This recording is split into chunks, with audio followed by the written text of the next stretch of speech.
So this is HIS 121, Test 1, Review Part 2, covering Chapters 3 and 4. Question number 15, what was the first permanent European settlement in North America? And the correct answer is St. Augustine, Florida. The Spanish settled St. Augustine around 1565, making it the first permanent European settlement in North America. Don't confuse this with Jamestown, which was the first permanent English settlement in 1607. The first permanent European settlement was St. Augustine, Florida. The second half of that question, what was the Pueblo Revolt? The Pueblo Revolt was a revolt that occurred in the Santa Fe colony in modern-day New Mexico. It happened in the 1670s. The Pueblo Indians rose up in opposition to the oppressive practices of the Catholic Church in that area and their forced conversions. Ironically, the Pueblo leader's name was Pope, and they were able to push out for a brief time period the Spanish in that particular settlement, the colony of Santa Fe. So the Pueblo Revolt occurred I'm sorry, I said 1670s, would be in 1680, and 400 Spaniards were killed by the Pueblo Indians and driven out of the region briefly before they reestablished the colony of Santa Fe. Question 17 asks for the differences between the Chesapeake colonies and the New England colonies. So I wanted to refer to this slide in Chapter 3. You can see that there are several differences listed between the two. The primary reason for the settlement in Virginia and Maryland, and when we talk about Chesapeake colony, we really are focusing on Virginia, but it was more of a commercial orientation, the idea for people to garner wealth while they were in that colony. That compared to New England, where it was very much based on, the settlement was based on religion, because remember, it was the separatists at Plymouth Rock, and then the Puritans in Massachusetts settled because of religion. They had different bases for making money in those colonies. In the Chesapeake region, tobacco was a staple crop, a cash crop, and that was a primary money maker for the Chesapeake. Whereas in New England, there was reliance on fishing, manufacturing as it existed in the 1600s, shipbuilding. All of those were ways for folks to make money there. In the Chesapeake, you typically had a lot of single men, and really it wasn't until after 1619 in Virginia where you actually had the widespread immigration of women. Whereas in the Chesapeake region, it was really families from the get-go. The climates were very different. It was very unhealthy, hot, humid, muggy in the Chesapeake region, while it was colder in New England, much longer life expectancy. The Chesapeake region was built around agriculture, especially, as we mentioned, tobacco, whereas in the New England region, you had small towns, you had villages, and again, the focus was not on agriculture, but on different types of trade there. Slavery was prevalent especially after the 1670s in the Chesapeake colony, whereas it was pretty rare in New England. There were some slaves. Most of them were served in a capacity as domestic servants or house servants. As far as the specific types of religion practiced in these regions, in Chesapeake region, it was very much the Church of England was the official religion. So a lot of Anglicans then in the Chesapeake region. The Maryland a little bit different in that it was established initially as a haven for English Catholics.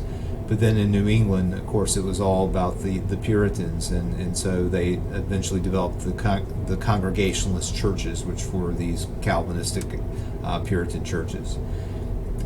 Virginia and Maryland remained loyal to the Crown during the English Civil War in the 1640s.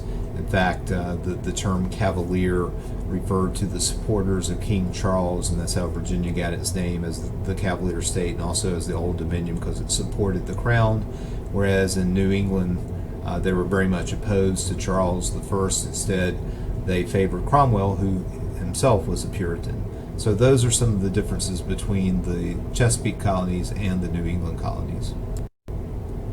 Question number 18, and these are all individuals and events in Virginia. Concerning Virginia, identify John Smith. John Smith was an early leader in the Jamestown settlement. After Jamestown went through the horrific killing winter and starving time of 1609, John Smith helped reorganize the colony, force people to help contribute to the production of food, and really sort of salvage the colony. He remained a strong leader there until he was injured in a gunpowder accident, perhaps accidentally shot. Pocahontas was the daughter of the Chief Powhatan, and supposedly legend had it that she saved John Smith. We don't know if that was in fact true, but she became an important figure. She was actually taken back to England she traveled back to England with her husband John Rolfe. Unlike the Disney version, Pocahontas did not have a romantic relationship with John Smith. He was quite a bit older than Pocahontas, but she did marry John Rolfe. And unfortunately, when they went back to England, she exposed to all the new illnesses that were there compared to where she was in Virginia. She ended up getting sick and dying. But Pocahontas was important as she helped maintain peace that was short, but it did last for a little bit between the indigenous people and the English settlers. John Rolfe, not only was he Pocahontas' husband, but he was also the Virginian most responsible for establishing tobacco as an important cash crop, and that fact that they were able to make so much money off tobacco really was one of the saving factors for Virginia, because it was struggling in the late 16-teens, but that staple crop helped stabilize the colony. Second part of number 18, I ask you, what were the three important things that happened in Virginia in 1619? Sometimes it's referred to as a red letter year for Virginia. Three important things occurred. First of all, the first Africans arrived in Virginia in 1619, likely as slaves, possibly treated as indentured servants, but they were the first Africans to be brought to Virginia. That occurred in 1619.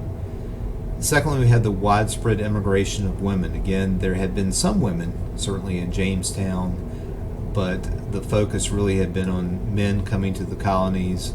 There were some scattered families, but then in 1619, a large number of women came to the colony.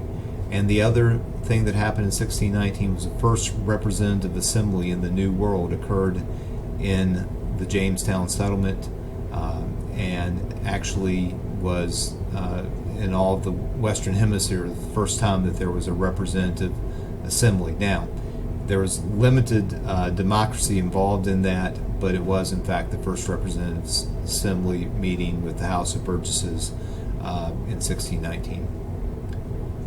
The third part of that question, what were indentured servants and what was the headright system? Indentured servants were different from slaves. As the 1600s progress, it becomes clear in Virginia and elsewhere that slavery is intended as a lifelong condition. Part of that was because of Bacon's Rebellion that we'll discuss in just a moment. So indentured servants tended to be, there were some African indentured servants, but mostly these were English people brought over to serve in a period of time in return for payment for them to come to the New World. And in other words, the cost of transporting them from England to Virginia was paid for by the master of the indentured servant. The indentured servants would work for a certain time period, perhaps 7 years, and then the master was supposed to give them some land, and then they could settle on that land and were no longer indentured to the master. A lot of the servants did not survive that period of indenture. The servants did have some legal rights, unlike slaves. Again, the expectation was that they were at some point going to be free once they worked off that period of indenture. There were a lot of suspicious practices involved in this. In fact, some folks were essentially kidnapped off the streets of cities in England and forced into indenture. But it was certainly, although not the greatest system, if you were an indentured servant, at least you had some hope of freedom and of being granted land, unlike slaves. The headright system was really the incentive for people to bring servants with them. For each person you brought with them, you got an extra 50 acres. Bacon's Rebellion occurred in Virginia in the 1670s, in part because many of those indentured servants who served out their time period were not getting very good land. They were butting up against the settlements of Native Americans in Virginia. They were moving further and further west away from the Tidewater area. They ran into a lot of problems with Indians on the frontier, and eventually this led to what was known as Bacon's Rebellion. It was led by an individual who was not an indentured servant, Nathaniel Bacon, but a lot of those involved in the rebellion were indentured servants who believed they were not getting adequate land that they were promised as they completed their indenture. They did not think the governor was protecting them from Indians. They resented some of the treaties that Virginia's government had signed with Native Americans on the frontier, and as a result they ended up burning down Jamestown and attacking other parts of the colony, and that led to the suppression of the rebellion by Governor Berkeley. Bacon actually died of dysentery during the rebellion, but other leaders were hanged as a result of this.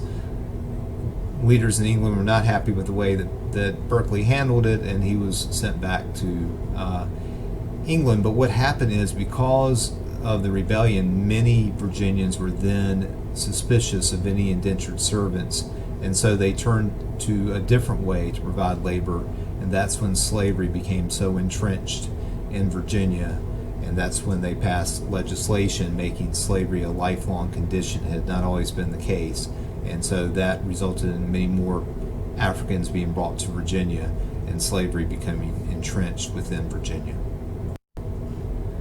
I had touched on number 19 briefly in another question. What religious group did Maryland provide protection to when the colony was created? And that would be Catholics. After a while, a lot of non-Catholics or Protestants came into Maryland as well, and eventually late in the 1600s, Maryland provided religious freedom for all Christians, including Catholics or Protestants. But initially, Maryland was viewed as a safe haven for Catholics. In fact, it was named after Mary, who had been Catholic and pro-Catholic. So that was the group protected by Maryland. Number 20, concerning the Plymouth Colony, Massachusetts Bay Colony, what was the Mayflower Compact? The Mayflower Compact refers to the famous Mayflower ship that brought over some of the settlers to the initial Plymouth Colony.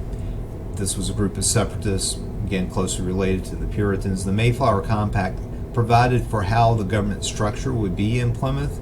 It provided that only those who were part of the elect, who were part of that religious group, would have the ability to govern. But it was one of the first examples of a written document that provided a governmental structure in the New World. The second question, who was John Winthrop and what was meant by the idea of a city upon a hill? John Winthrop was the leader of the Massachusetts Bay Colony, which ended up being much, much larger than Plymouth and absorbed the Plymouth Colony. These were the Puritans who settled there. He was a very effective leader. And the idea of a city upon a hill is a biblical reference. Winthrop believed that the Massachusetts Bay Colony could be an example to the rest of the English-speaking world about what the New World could look like. It was a colony based on religion. It was similar to John Calvin's idea of the biblical commonwealth in Geneva, Switzerland, back in the 1500s. And in fact, of course, these were Calvinists the Puritans were. So that was John Winthrop, an important leader in the Massachusetts Bay Colony. Anne Hutchinson and Roger Williams were both affiliated initially with the Massachusetts Bay Colony. Anne Hutchinson was someone who challenged the leadership in Massachusetts Bay. She often held her own religious services, interpreted scripture, and she was, of course, hated by the leaders within the Massachusetts Bay Colony. They thought she was a heretic. She was basically exiled from the colony. Eventually, she ended up being killed in an Indian attack in New York, along with several of her children. But Anne Hutchinson was a woman who challenged the leadership within the Massachusetts Bay Colony. Roger Williams was a strict Puritan believer. However, he did not like the way that the Massachusetts colony dealt with American Indians. He believed that they had mistreated the American Indians, and he left the colony in order to establish a new colony, which eventually becomes Rhode Island. And one of the things that Roger Williams is known for, even though he was a devout Puritan and did not want anyone in his church who did not adhere to very stringent ideas, he did allow for different types of worship in Rhode Island, whether it was among Native Americans or among other European settlers. So Rhode Island became really the first area in America that allowed religious freedom, allowed the individuals to decide how they would worship. Number 21 asks you, what was King Philip's War? That was a war that broke out in New England in the 1670s between Wampanoag Indians and the Puritan settlers there in Massachusetts and the Connecticut River Valley. The Wampanoags were led by an Indian chief by the name of Metacomet, who was also known as King Philip. They wiped out about half of the frontier villages and towns in that region. It was and remains, based on the percentage of people who fought in the war, one of the bloodiest wars in American history. Metacomet was captured, he was beheaded, drawn and quartered, his head was displayed in Massachusetts for a long time. Many of the Indians who fought alongside King Philip or Metacomet were enslaved and then shipped to the Caribbean. And it really, from that point forward, relations were, they had always been strained, but at that point forward, American Indians were typically vilified in the New England area, and that was basically the beginning of a long period of tension between American Indians and New England settlers. That was King Philip's War. Number 22, why did slavery become more widespread in Virginia? I mentioned one of the reasons, and that was because of Bacon's Rebellion. Virginians were hesitant to utilize indentured servants because of the rebellion. In addition, economic conditions in England had improved from earlier in the 1600s, so people were less willing to take the trip to Virginia as an indentured servant when there was a much more comfortable way to make a living back in England, and so that created a shortage. So the concerns about indentured servants and the lack of people willing to be indentured servants pushed Virginians to look to slavery, and it really changed the relationship between the Virginia colony and Africans. Previously, slavery was not really considered, or necessarily considered, a lifelong condition. There had been a population of free blacks in Virginia prior to that time, but once that occurred, there were still some free blacks, but it became much rarer as slavery became institutionalized as a lifelong condition, and really it was focused on the idea of racial slavery. There was racism in New England directed at American Indians. In Virginia, the slaves were brought in. It was really sort of directed at those individuals who were of African descent or African as slaves there.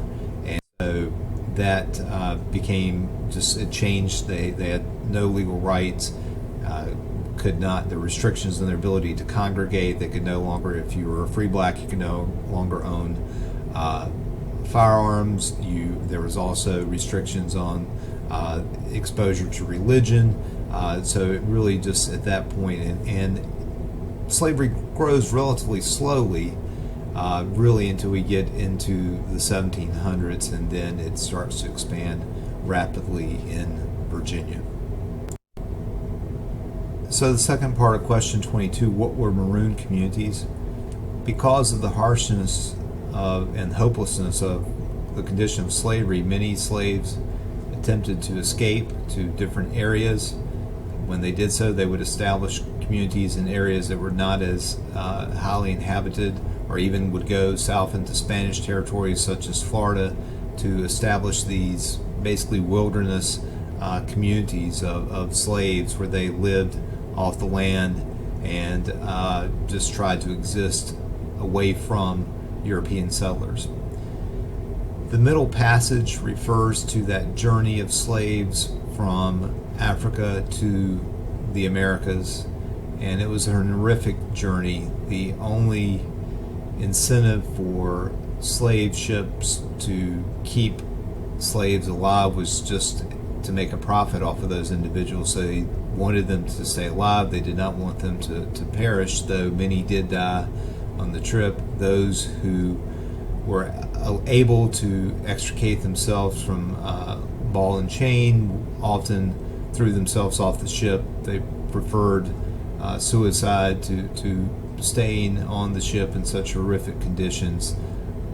The slaves were packed into the middle of these ships. It was terrible, and it was such a rough journey that typically when slaves got to America, they had to undergo a period of what was referred to by the colonists as seasoning, where they were fed much better, tried to regain weight so that they could actually sell the slaves for a higher price and allow the slaves to get accommodated to the new climate and everything. But the Middle Passage is just a horrific journey for slaves to the New World. Number 23, what motivated the English to seize New Netherland from the Dutch? Well, let me back up just a second. The Dutch were the first group of people who settled in New Netherland, which will become New York. And they occupied that region for about 50 years, but the English recognized how valuable New Netherland was because of the harbor there, what is now New York City. It had an amazing harbor. It was called New Amsterdam, and the English were much more powerful than the Dutch, and basically seized New Netherland from the Dutch and renamed it New York. The Dutch didn't put up much of a fight because they really couldn't, but the English also offered them the ability to keep some of their land and just be absorbed by this new colony that became known as New York. So good land with an amazing harbor finally motivated the English to seize the colony from New Netherland.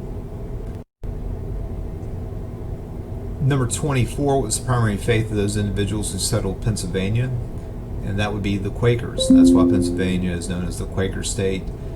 Penn, who became the first governor of Pennsylvania, and he was the proprietor of Pennsylvania, was a Quaker, and many other Quakers from England settled in Pennsylvania as well. But the Quakers were open to other religious groups settling into Pennsylvania. They believed that everyone could be a recipient of this inner light or Holy Spirit, and so they allowed other religious groups into Pennsylvania. So that's the last question from chapter 2. Number 25 starts, chapter 3. Number 25 starts our discussion in chapter 4. What were the purposes of the Navigation Acts? You're not going to have to remember all the Navigation Acts. All I want you to remember is the reason these laws were passed in England throughout the 1600s were to give the English and the nation of England more control over the colonies. From the English perspective, the colonies were a moneymaker. And this system of mercantilism where wealth was based on balance of trade. The colonies provided lots of goods to England that they in turn could trade with other countries. And so the Navigation Acts were a series of laws that allowed England to control more of that trade and more of the colonial commodities. Number 26, what was the Glorious Revolution? The Glorious Revolution involved the coming to the throne of William and Mary. After the English Civil War, you had Charles II come to the throne, and then James II came to the throne. And James II was interested in moving England back towards Catholicism. And James the Second was married multiple times, but he had a son who was an infant, and he proclaimed that the son was being raised Catholic, that would be his heir to the throne. Many English people didn't want that to happen, so they instead supported his daughter Mary, who was married to William of Orange, who was Dutch, and they basically had led a revolution that drove James II from the throne. It was not very bloody. There was some conflict, but mostly it was just the fact that William and Mary showed up with some Dutch troops and a lot of English support, and James II was removed from the throne, and William and Mary took over at in this glorious revolution. They agreed to this English Bill of Rights and Constitution, unwritten Constitution in England, and that was the end of James II. Years later, that would lead to the Jacobite Rebellion in the 1740s, but that's another story and doesn't really have anything to do with American history. The New England colonies were very excited to see James II go, because he had imposed this dominion of New England during his reign that really kind of reined in those colonies. He had appointed a governor that the people hated there. He'd kind of smushed the colonies together under this administrative group, and that ended after he was removed from the throne. Number 27, what was the Stono Rebellion? The Stono Rebellion was one of a number of slave rebellions that occurred. This one happened in South Carolina, where, again, this lifelong status of being slaves was something that led to a lot of opposition, of course, as you might imagine, and that was a rebellion that occurred in the Charleston area of South Carolina. Question number 28, what was the First Great Awakening? What did this movement emphasize? First Great Awakening was the first great religious movement in America. It really started in the 1700s and really got in full swing by the 1740s into the 1760s and beyond. And it was this First Great Awakening, what was emphasized really was the spiritual aspects of religion. It was less based on thought and knowledge of Scripture, but instead on the emotional aspect of religion. And it was in part sort of a response to the Enlightenment, and it resulted in new denominations emerging as strong denominations within America, and that would even be increased when we get into the 1800s to the Second Great Awakening. But some of the leaders of the First Great Awakening included George Whitefield. He was from a British pastor. You also had the emergence of the Methodist Church, and John and Charles Wesley came to Georgia and evangelized there. So you have Baptists and Methodists emerging during this Great Awakening, and again, the emphasis was on the spiritual aspect of religion. Question 29, what was the reason Georgia was established as a colony? Georgia was established to be a buffer between the rest of the English colonies in America and Florida, which was a Spanish colony. So Georgia was established as a basis to prevent the Spanish from being too close to the Carolinas. You had a lot of folks who came to Georgia who had been in debtor's prison and had some dubious backgrounds. They were a little bit rougher than some of the settlers in other parts of the colonies, but the primary reason there was to keep the French away, the Spanish away from the Carolinas, so Georgia was a buffer colony. Its early leader was James Oglethorpe, a very important leader of Georgia. Number 30, what was different about the French and Indian War in comparison to other wars fought between the British and French the 50 years that preceded it? And the primary difference was this was the first war, and there had been a whole series of wars fought between the British and the French in the 1700s, but the difference in this one was it was the first one that actually started in America. And so the French and Indian War lasted from 1754 to 1763. It became an international world war from 1756 to 1763, known as the 7 Years' War. But it was extremely significant in the series of wars between the British and French, and what was different about it was it started in America. So the British and Americans, of course, fought side by side against the French, along with the Indians who supported the Americans and British, though most Indian tribes supported the French. So that's why the name is the French and Indian War. And, of course, the British and Americans and the Indian tribes that supported them won the war. The consequences of the war were fairly significant. So here's a slide from the Chapter 4 slides that talks about the consequences of the French and Indian War. The most significant thing is it greatly added to the British financial debt. So when this war ends in 1763, the British government is in financial hardship, and that's going to lead to some decisions that's going to create a real split between Britain and the American colonies. The conflict also shattered the myth of British invincibility. The American colonists fought alongside the British, who were considered the greatest military in the world. They saw that they were not a lot different than they were, and so they were not these supermen. They were just like the colonists. This increased the confidence of colonists. And another important factor is it increased the unity of colonists. There was actually a proposal by Ben Franklin during the French and Indian War called the Albany Plan of Union, where there was some discussion where the colonists would work together.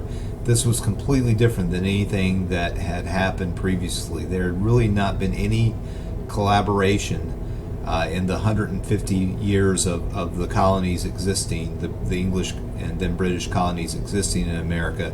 They had not really cooperated that much, but that changed with this war as they had to deal with the presence of the French and with those hostile Indian tribes. Colonists were angered by what they perceived to be British arrogance during the war as they fought again on the same side, while the British were angered by the colonial efforts to profit from the conflict. There were those in the colonies who made a lot of money, sold goods to the French during this war.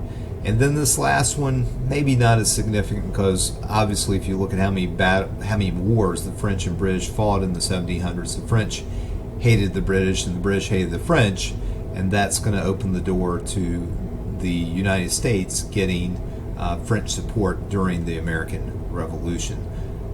And that's the end of the questions that are in Chapter 4 and the end of Part 2 of the HIS 121 Test 1 video review.